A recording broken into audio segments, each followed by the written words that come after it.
Selamat sore teman-teman. Di sini saya akan menjelaskan mengenai budaya positif. Apa itu budaya positif? Budaya positif yang ada di sekolah itu adalah hal-hal yang harus ada di sekolah. Ini berkaitan dengan keyakinan sekolah. Keyakinan itu sebenarnya bukan selain dari peraturan. Budaya positif sebagai seorang guru, Anda diibaratkan sebagai seorang petani yang punya peranan penting untuk menjadikan tanamannya tumbuh subur.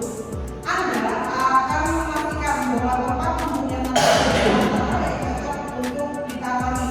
Ki Hajar Dewantara menyatakan bahwa kita ambil contoh perbandingannya dengan hidup kedua seorang petani dalam kehidupannya sama kewajibannya dengan seorang pendidik yang menanam padi. Misalnya hanya dapat menuntun tumbuhnya padi.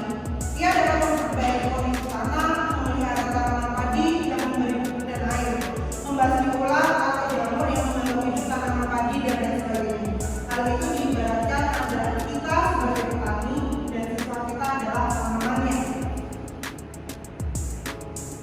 Standar nasional pendidikan lingkungan yang positif sangat diperlukan agar pembelajaran yang terjadi dapat menjadi pembelajaran yang interaktif, inspiratif, menyenangkan dan menantang, memotivasi setiap peserta didik untuk aktif dan memberikan ruang yang cukup bagi prakarsa kreativitas, kemandirian yang sesuai dengan bakat, minat dan perkembangan fisik serta psikologis dari peserta didik.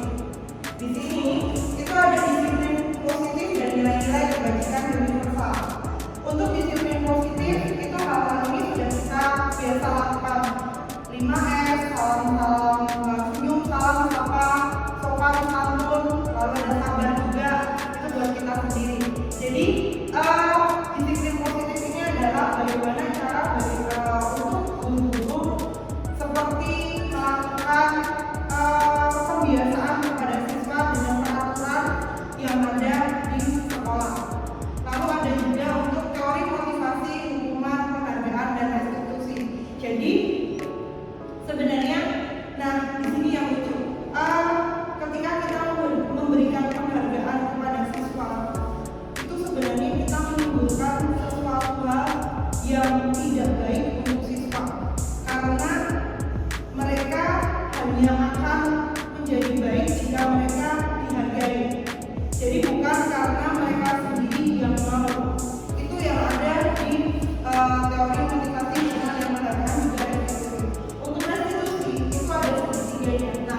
Keyakinan kelas ini biasanya akan dilakukan setiap awal semester ketika wali kelas bersama para siswanya membuat suatu peraturan dalam bahasa CGP, dalam bahasa pendidikan guru mereka itu sudah diubah menjadi keyakinan yang diyakini oleh seluruh warga di sekolahnya.